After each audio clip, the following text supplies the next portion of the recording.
이석증의 거의 대부분 10명 중에 9명은 자다가 깼을 때 혹은 자다가 어지러워서 이제 깨게 되는 거죠. 그리고 또 술이 있겠죠. 이것은 알코올로 인해서 우리 몸의 평형 감각이 떨어지거나 혹은 뇌 기능 전반적으로 기능이 떨어져서 생기는 경우도 있고, 수면 무호흡증이 있는 분들이 사실 어지럼증이 생기는 비율이 한 30-40% 정도 보고에 따르면 꽤 많은 걸로 되어 있고,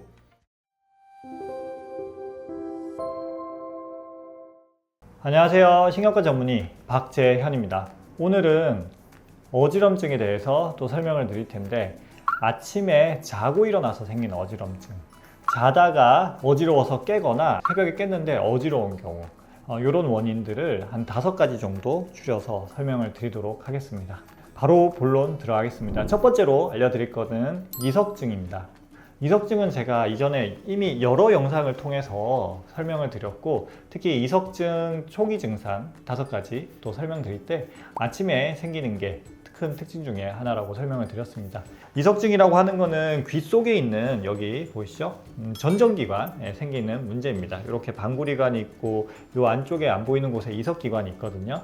이 이석기관에 이제 원래 있어야 될 이석이 떨어져 나와서 생기는 문제입니다. 보다시피 우리가 서 있는 자세에서는 이 방구리관으로 잘 안 들어가요. 근데 언제 잘 들어가나 봤을 때 이런 식으로 누워있을 때 잘 들어가겠죠. 누워있을 때 여기 이석 보이시나요? 그래서 서 있을 때는 잘 안 들어가고 누워있을 때 잘 들어가다 보니까 이석증의 거의 대부분 10명 중에 9명은 자다가 깼을 때 혹은 자다가 어지러워서 이제 깨게 되는 거죠. 아침에 자고 일어나서 생기는 어지럼증에서 제일 흔한 거는 이석증입니다. 자고 일어나서 빙빙빙빙 돈다. 근데 가만히 있으면 또 괜찮고, 고개를 돌리거나 숙이거나 뒤로 누울 때 어지럽다.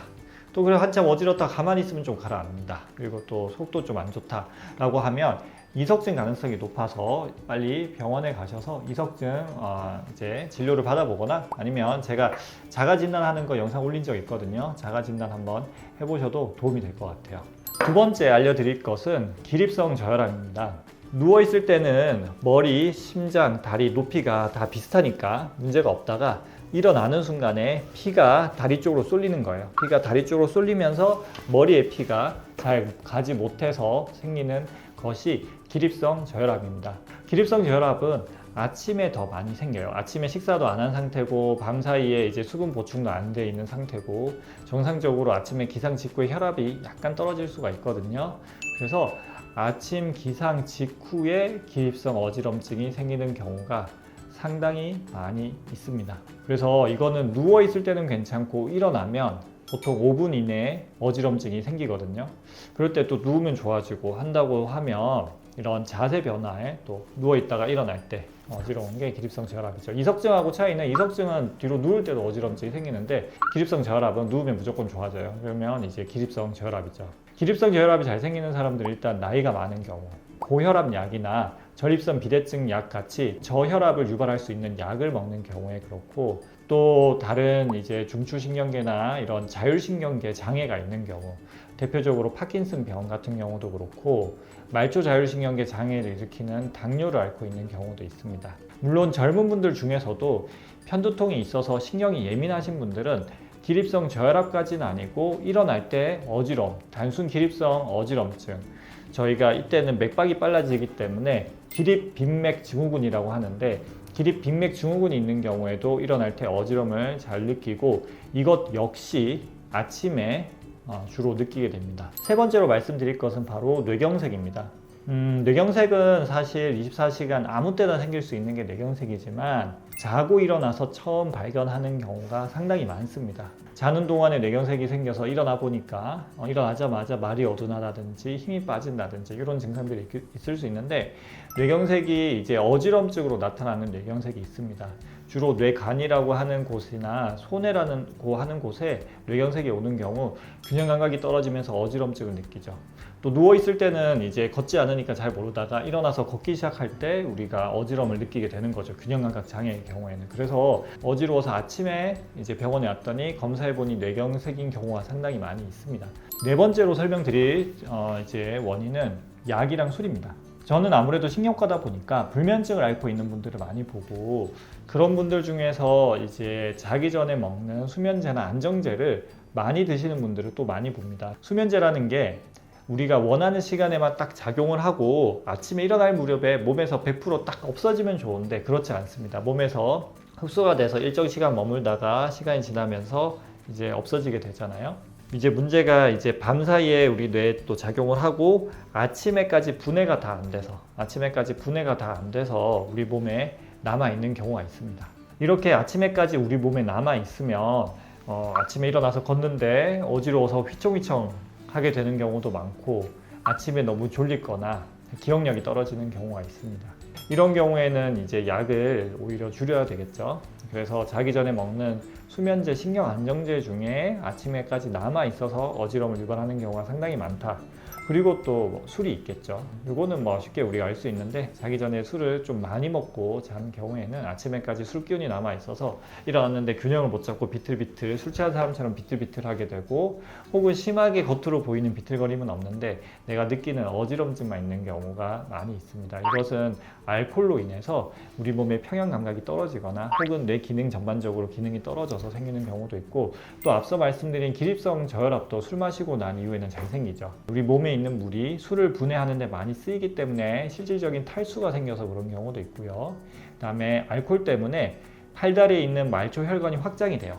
그런데 혈관이 확장이 되면서 피가 팔다리로 쏠리고 정작 심장을 거쳐서 뇌로 돌아오는 피의 양이, 혈액의 양이 줄어들면서 또 기립성 저혈압, 기립성 어지럼증이 술을 마신 다음날 잘 생깁니다. 그래서 아침에 생기는 어지럼증 원인 중에 약이랑 술도 있으니까 아침에 자꾸 반복적으로 어지러운 경우에는 이런 것도 리뷰를 해볼 필요가 있습니다. 마지막으로 설명드릴 5번째 원인은 수면 무호흡증입니다. 이제 잠을 잘 때 이제 기도가 좁아지면서 기도 원래 좀 좁은 사람이 잠을 잘 때 목젖이랑 혀가 처지면서 기도를 막아서 생기는 게 수면 무호흡증이고 수면 무호흡이 발생을 하면 여러 가지 합병증이 생깁니다. 밤마다 산소가 잘 안 들어오고 또 이제 가슴 부위 압력이 올라가니까 심장이나 폐에 나쁜 영향을 미친다거나 오랜 시간 누적됐을 때 심장병, 뇌졸중, 치매, 당뇨, 고지혈증, 비만 이런 것들의 위험이 많이 올라가게 되고 단기적으로는 잠을 질이 많이 떨어지게 됩니다. 숨이 막히니까 연속적으로 길게 자지 못하고 중간에 자주 깨게 되고 또 밤 동안에 산소 공급이 또 역시 부족해지는 것 역시 단기적으로도 우리 신경계에 나쁜 영향을 미칩니다. 그 결과로 다음날 아침에 일어났을 때 아침에 두통을 느끼는 경우가 상당히 많고요. 운전하다가 조는 경우도 있고 집중력이 떨어지거나 짜증을 많이 내거나 이런 경우들이 있습니다. 여기에 포함할 수 있는 게 어지럼증입니다.